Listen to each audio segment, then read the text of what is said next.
And then I'm going live. Let me see. I'm gonna go in your group now.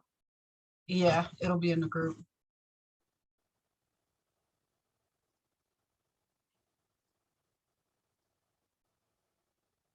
It's interesting because it's saying live on workplace.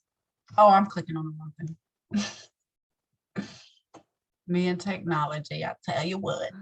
Yeah, you should be able to like click go live and then type in your Facebook group. Yeah, I see it and now. then yeah. Uh, And then it'll stream it. Excuse me.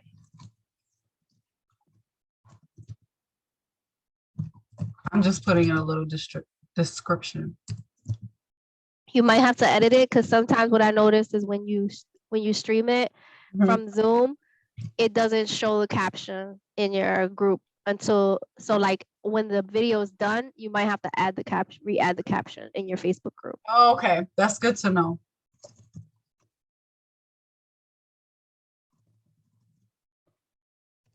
Okay.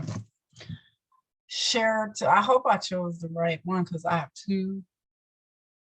What? Subject does not have permission to go live. Was that me? Oh no, it can't be me because why do I always run into this? I'm connected to my Facebook. It says LCM Empowered Moms.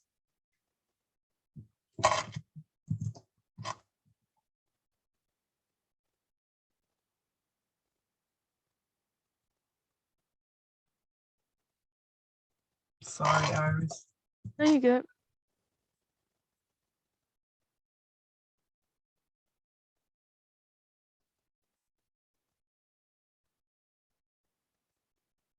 For some reason, it's saying I don't have permission. So what I'm gonna do is just go live on my regular page. And then invite me in. On my timeline. Or I'll just go live in my life-changing missions group. Well, no. Are you okay with being in the public on my main page or not really? It doesn't matter to me. Whatever is easiest. I think you might have had to give.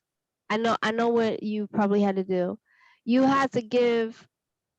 There's a bug on me. You had to give your Facebook permission to use Zoom.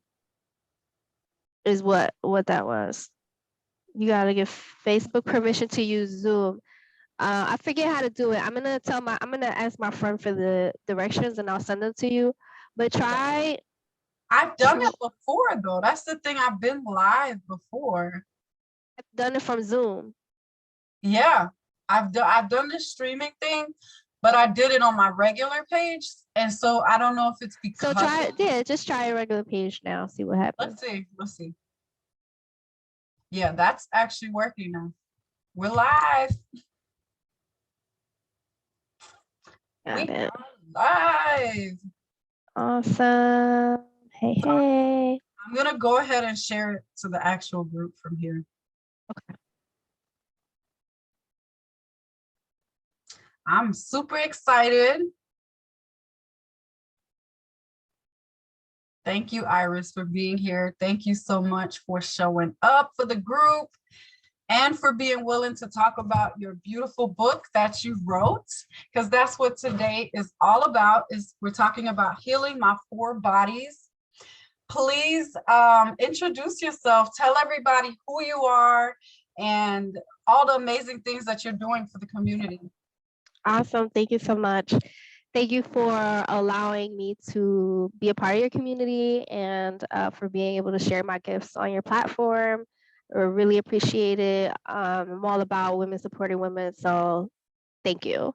So my name is Iris L. Mendez, and I am an author, self-published author of Healing My 4 Bodies, an interactive guide to self-inquiry and solutions for the soul. I'm a former psychotherapist and social worker. turned healing coach and soul worker. And some of the services that I offer include healing coaching, yoga, mindfulness, and Reiki. And I do want to apologize if you hear any feedback in the background. The dumpsters are here also. They wanted to be a part of the live, so. I don't think we can hear it. Okay, good. I want to make sure you can hear it. Great. So yeah, I am pretty much your go-to for solutions for the soul. And I also host a podcast, the I'm Healing podcast. I Am Healing podcast, and my audience knows I'm all about showing up for self and healing from whatever we need to heal from, because chances are we all kind of went through some type of trauma, especially our generation. So the more of us that show up and help people navigate those things, the better. Thank you for doing your work. Thank you for showing up for yourself so you can show up the way that you do for the community. I like to start off with a little bit of a background, like maybe diving a little bit into your childhood, like where you grew up, that kind of thing.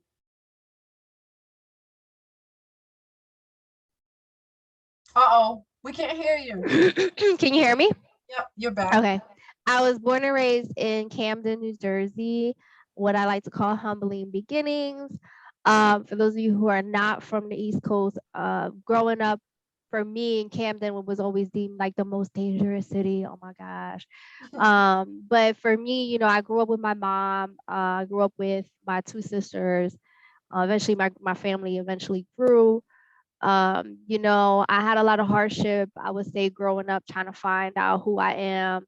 I think I went through a lot of like chameleon phases where I just adapted to my environment, my friends, just to try to fit in, you know, because I didn't really truly want to show up as my true, raw, authentic self, especially because it was frowned upon. So like I was always into the arts or dancing or writing, things like that. And my friends weren't really, you know, into that. So I wanted, you know, to go with the in crowd and follow the in crowd. And so I feel like this is all full circle for me to have been able to to be as visible as I am now.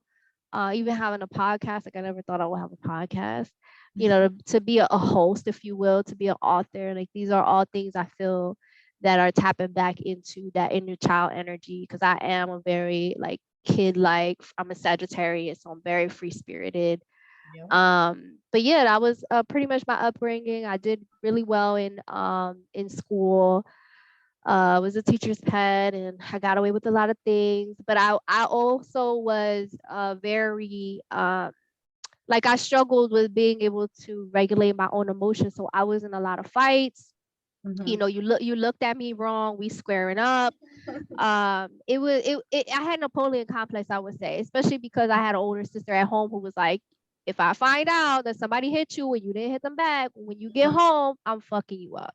Right. And it was just like, I'd rather fight somebody in school than come home and try to fight my sister. So, but it was all love at the end. I think it made me who I am today. So you know, I would say that the biggest thing for me growing up was growing up without a dad.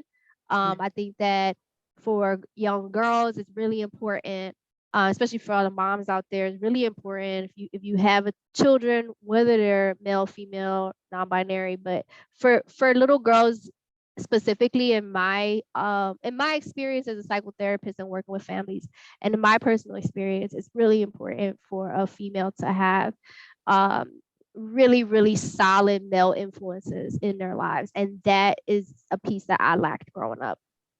Absolutely. I can definitely relate to that. And I wonder, what would you feel would be a good tactic to get the male support, you know, for maybe some single moms out there that they're like, I want that too. So what, do you have any suggestions? You know, I know that there's like big brother, big sister type of programs, and most of the time they do that for like same gender. And I'm wondering if like we can change that, where it's like it's not same gender, you know, where it's like a young girl out there could be matched with a big brother, you know. For me, like I have siblings from my dad's side, but I wasn't raised with them, so I do have an older brother from my dad's side.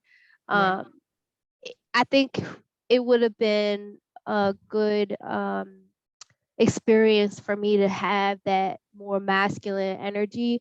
And Mhm. more importantly, I think it's really about like assessing your relatives and the male figures in your life, whether they don't necessarily have to be blood relatives, but really vet them out, Mhm. because they really need to be able to make your child feel safe. And that's where I feel I lacked in having male influences, male figures growing up who were safe, safe for me to be around.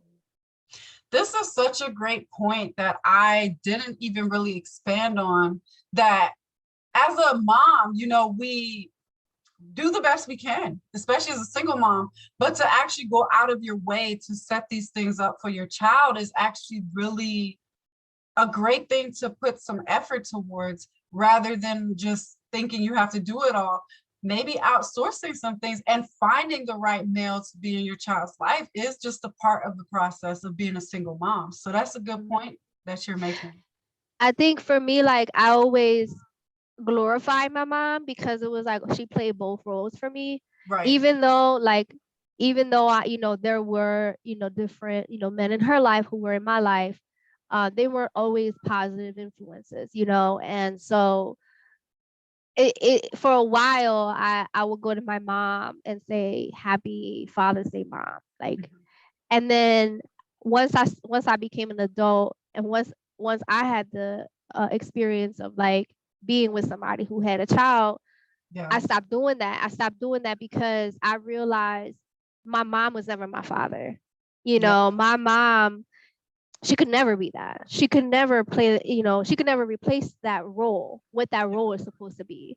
And a lot of women glorify themselves when they are single moms. It's like, oh, I do both, and I'm the mom and the dad, and now their children are looking at them in that light. And for me, it's like, we have to remember that we all come with masculine and feminine energy, right?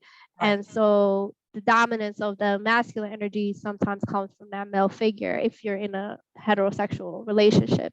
Mhm. And for me, I just feel like it's important for me to give credit to where that role, where that's supposed to go, if that makes sense. That And makes so I stopped saying, Happy Father's Day to my mom a long time ago. So now it's just like I don't say it. I don't really celebrate the day. So it's like, because I didn't meet my paternal grandparents either. Uh I have only ever met who's thankfully still alive, my mom's mom. So I Mhm. never got to meet my mom's dad. I never got to meet, there was just a lack of that Right. paternal or like that masculine energy in my life. So Absolutely.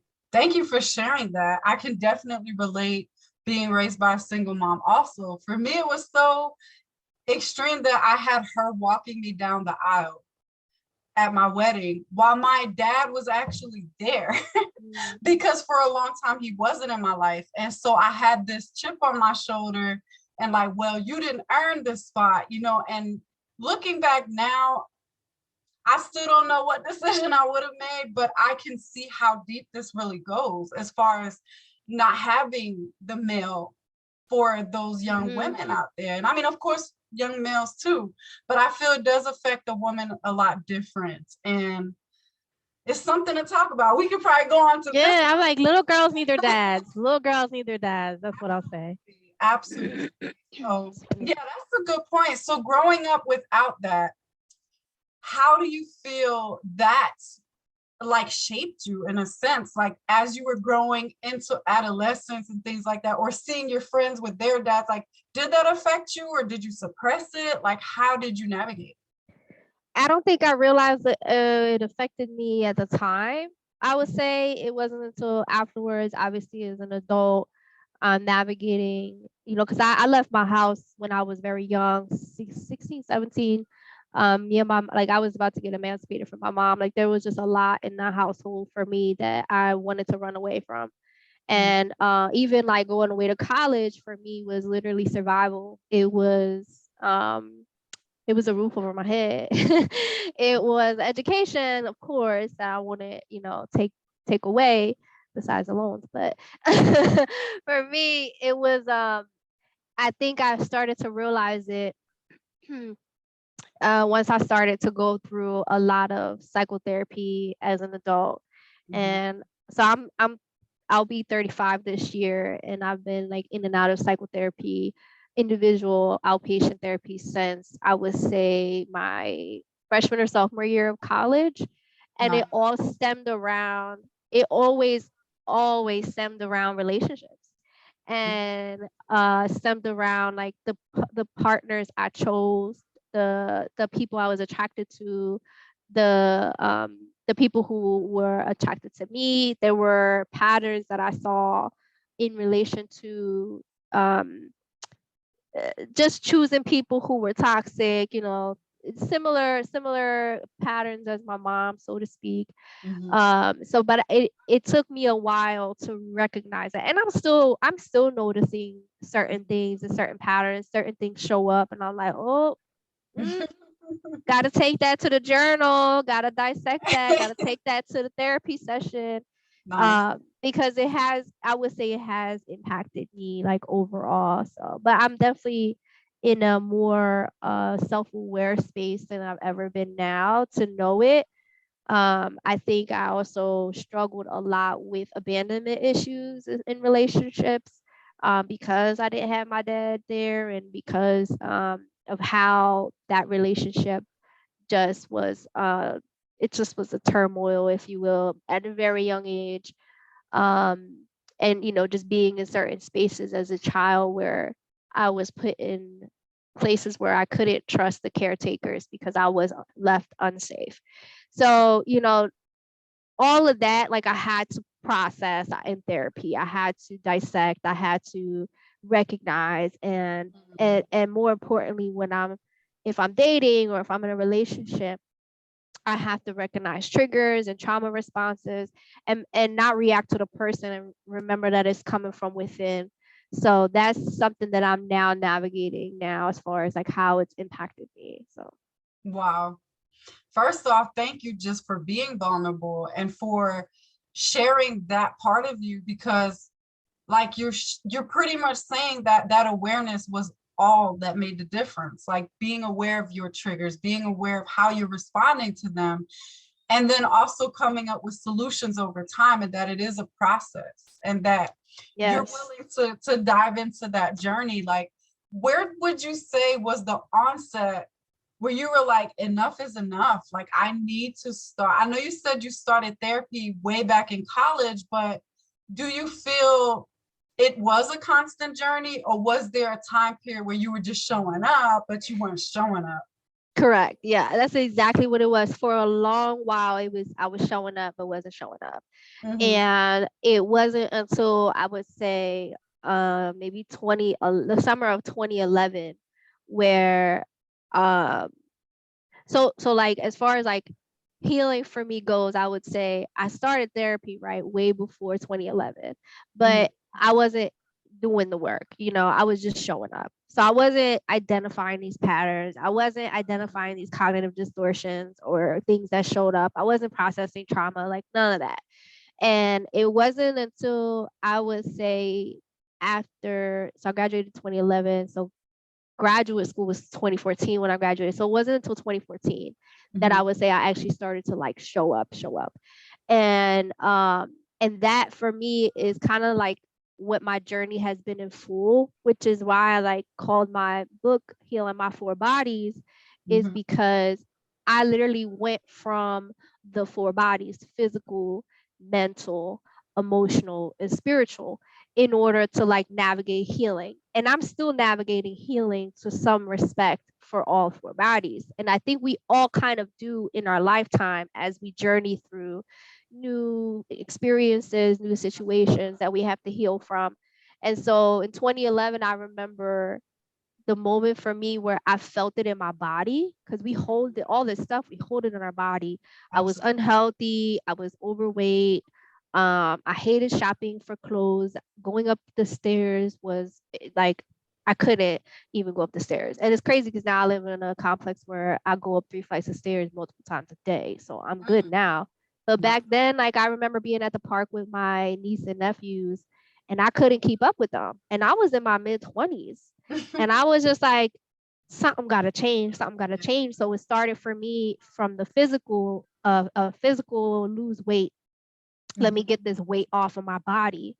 Once I started to get the weight off of my body, and I don't want to say weight on some like, oh, you got to get skinny or anything like that. I'm saying it from a standpoint of I was holding a lot in. Absolutely. And I really feel like energetically and spiritually, we hold things in our auric sphere, and that permeates into our physical vessel. That's why I say, like, there's a quote that I always say that says, dis-ease outside of the body turns into disease. Right. And so for me, it started with that. And then in 2014, I was in a toxic relationship. I was a little bit toxic too back then, I would say. And I gotta admit it, I wasn't all there. Yeah. And it wasn't until that relationship with that person that I truly was like, all right, we gotta start showing up. So I went back to therapy.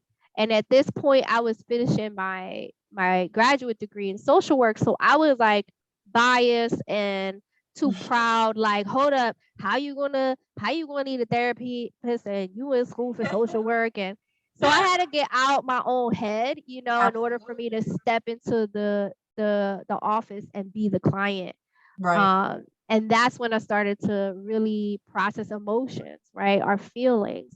Yes. Then I started to process mental. That's where I said mental body is our cognition, our thought patterns, our cognitive distortions, like all those things that show up that are narratives that we've created over time or that have been pushed and embedded into us from society, from our family.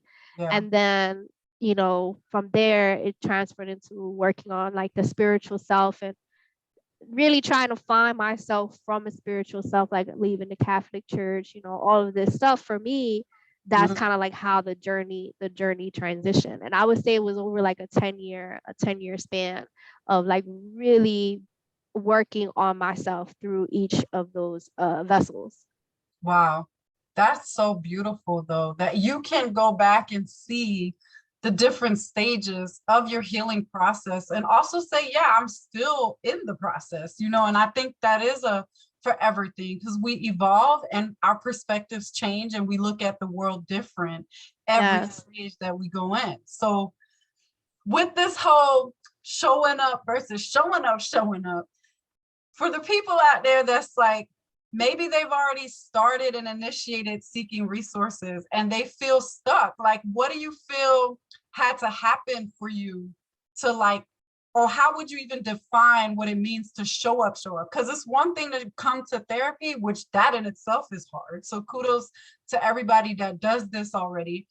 But there is a difference between showing up for the sessions, taking it in, and then moving forward and not applying versus I'm ready, I'm diving.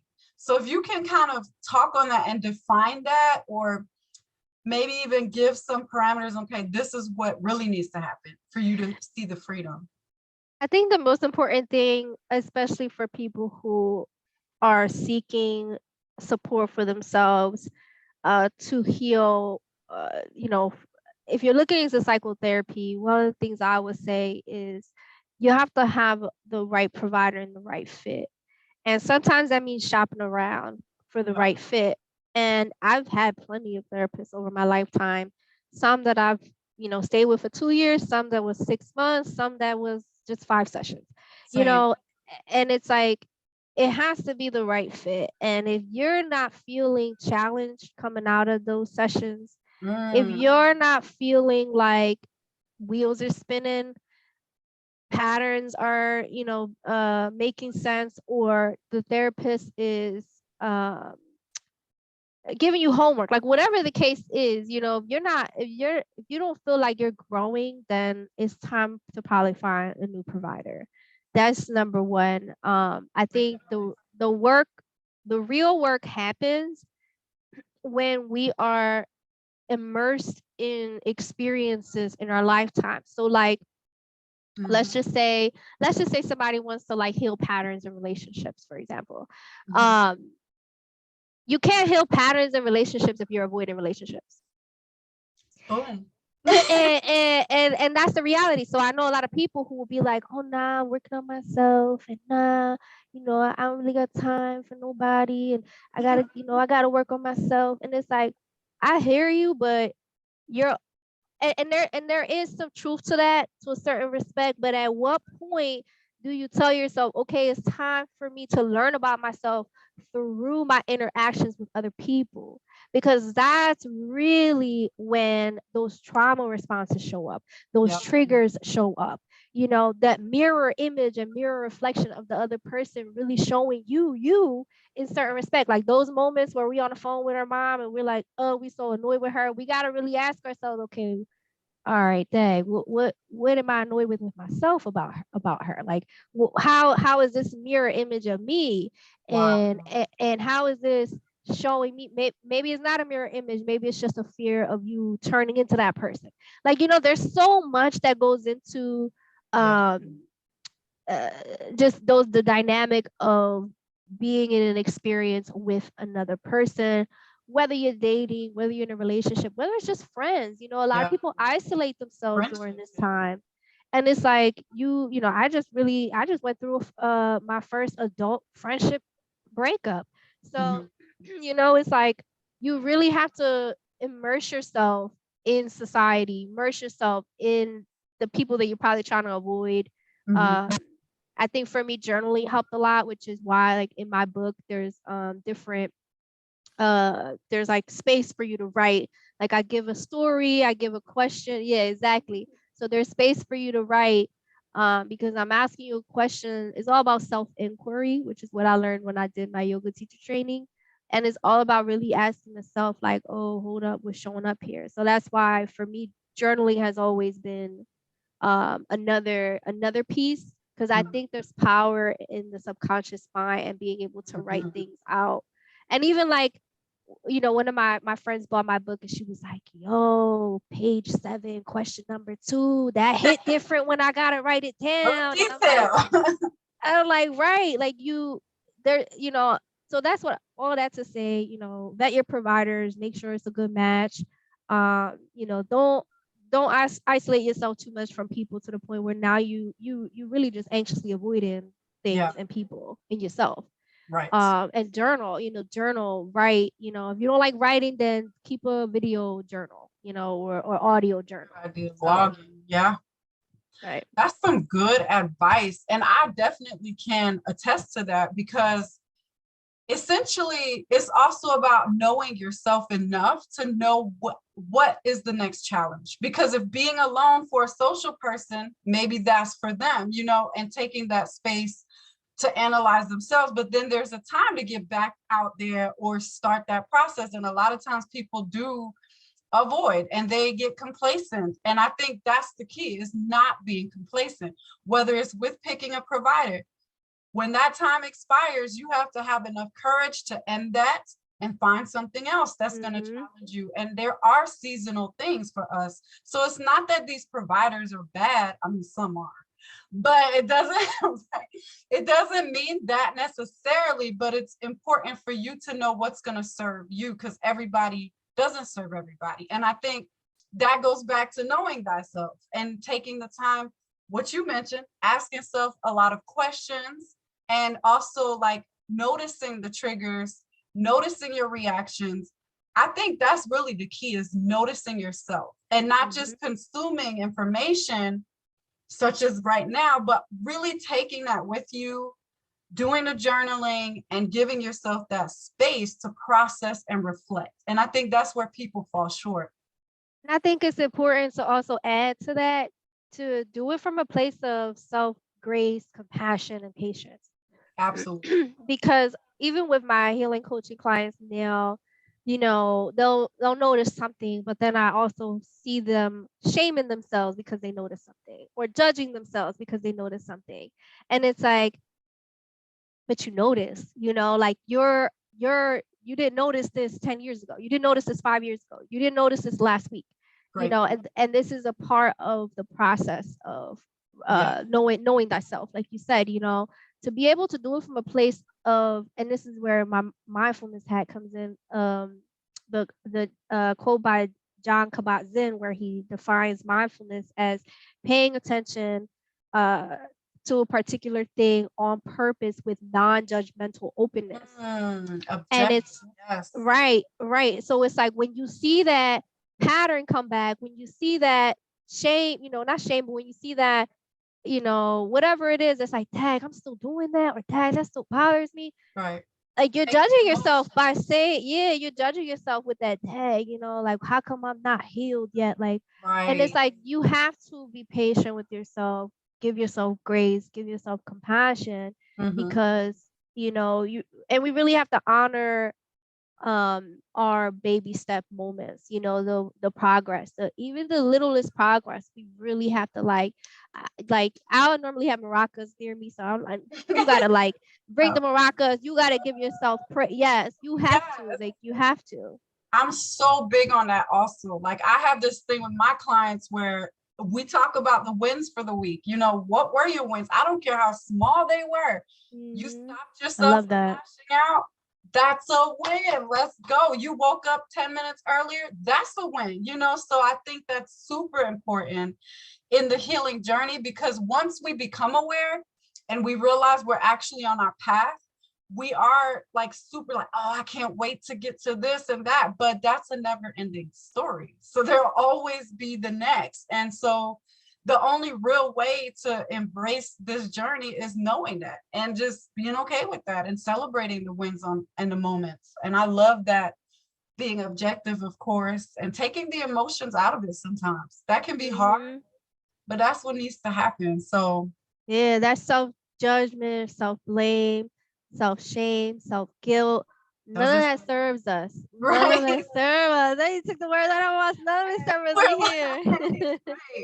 It's the truth. It just doesn't. And I mean, I think this is such a great tool, like your book.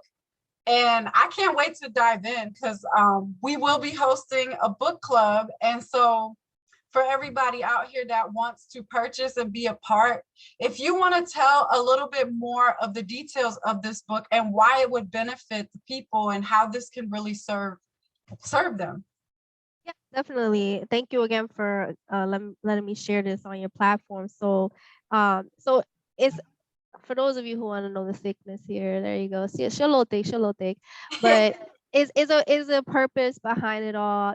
There are, you have 4 main chapters here that go through healing the physical vessel, healing the emotional body, the mental body, and then the spiritual body. And so each chapter will have a story, whether it's my personal story or something I share from, a client, for obviously without any names, which they're far and few between. I know I mainly only talk about myself, but not from a place of like I'm trying to trauma dump, or the purpose is to give you the story, so that you can then ask yourself a question related to that story, whether it's about your physical body, your mental body, your emotional body, or your spiritual body. And so some of the things that you'll learn in here, I talk a little bit about cognitive distortions for the mental body, for the emotional body, being able to identify emotions. A lot of times my clients will be like, oh, I feel some type of way. I'm like, that's not an emotion word, boo. We have to be able, to say what our feeling is.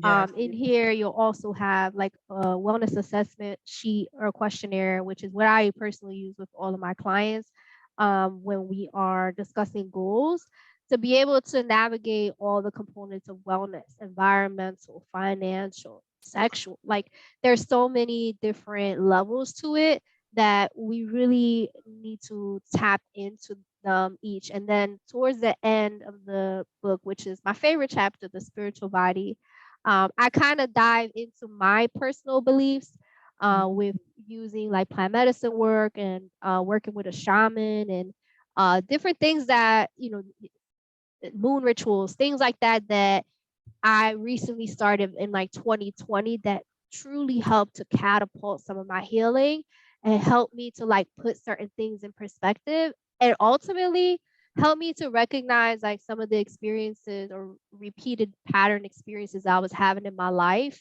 that were like almost prophetic, if you will, like almost like, okay, these are signs and me tapping into energy, tapping into spirituality, and being able to honestly even finish this book. Like, you know, I feel like I started this book back in 2015, and it was supposed to be a 26 step of wellness, because at that point I was only doing a lot of physical stuff, like you know, I thought I wanted to be a personal trainer and like all this stuff. So it evolved so much from what it was supposed to be, and I'm glad, because it's exactly what it was meant to be, and I'm hoping that it serves exactly who it's meant to serve. Absolutely. So, you know, for anybody who would like a copy, you can purchase at www.healingmyfourbodiesbook.com. Posted. Thank you, thank you. And yeah, you know, there's stories in here. There's space for you to write. You get mindfulness resources. There's a couple QR codes in the back that has some extra resources for you to my book list, just tools that I've used along the way. I make reference to a lot of different accounts, like social media handles that have helped me, or friends who I know who are in business, who are doing something or providing a service that tailors to the physical, like Queen Warrior, right? Like Queen Warrior, Fabiana, she, you know, I've known her for a while. And so, you know, she's plugged into the book because that's something that I use for my physical wellness. So, you know, for those of you who don't know Queen Warrior workout, look it up. But yeah, but you know, there's so much in here. Yeah, if you have any questions, like I always say I'm always here, HEAR, and here HERE. And then I also have an episode on my podcast called Healing My Four Bodies, where I talk a little bit more about my process and a little bit more about the book too. So nice. Yeah. Yes, thank you so much. Like, and I have my copy ready. And so we haven't decided the official date, but probably either the end of next month, June, maybe we'll start this book club where I will facilitate that, and just because I haven't read it yet. So I'm holding on to indulge with this book with a group of women. So if you guys are interested, please let us know, because I really want to create that community for us to really dive in. We definitely want to start clearing our mind and being okay with building that awareness and really just facing whatever it is that we need to face. It is time. Time waits on nobody. So either we sit there and do what we need to do, or we're just going to continue to live this false life and not show up authentically. And honestly, the world needs us. The world needs us to heal, because that's what we're destined to do. So with that, like, Iris, do you have any last words, advice, or anything for the people out here? The last thing I want to say is, for anybody who does, or who, if you do have my book, don't let it be something that collects dust. You know, don't. I'm a book hoarder, so a collector, I say. Like that. So like, don't let it be in one of those books who, you know, that kind of just stays on the shelf and you don't put the work in. And I know that thinking about healing can be daunting. It can be uncomfortable. We got to get comfortable with being uncomfortable sometimes. So what I will say is, like, take your time. You know, there's definitely space in here for you to write and add, you know, the self-inquiry prompts. However, like, if you need a journal on the side to work because you don't want to write in the book, it is really what you make of it. And know that it's okay to like take a break and put it down if something shows up for you that is like, ooh, that's a little too deep. I might need a week to process that. And then the one thing I want to say about healing in general, and this is one thing that I always say to my clients, is it's almost like we got to think about it from the framework of somebody who's like in recovery. That's how I look at it. You know, whether it's addiction from gambling or, you know, drugs or alcohol, you know, that person has to avoid certain people. That person has to avoid certain, you know, maybe they can't go down the same, they can't take the same road home because that's the bar they used to go to.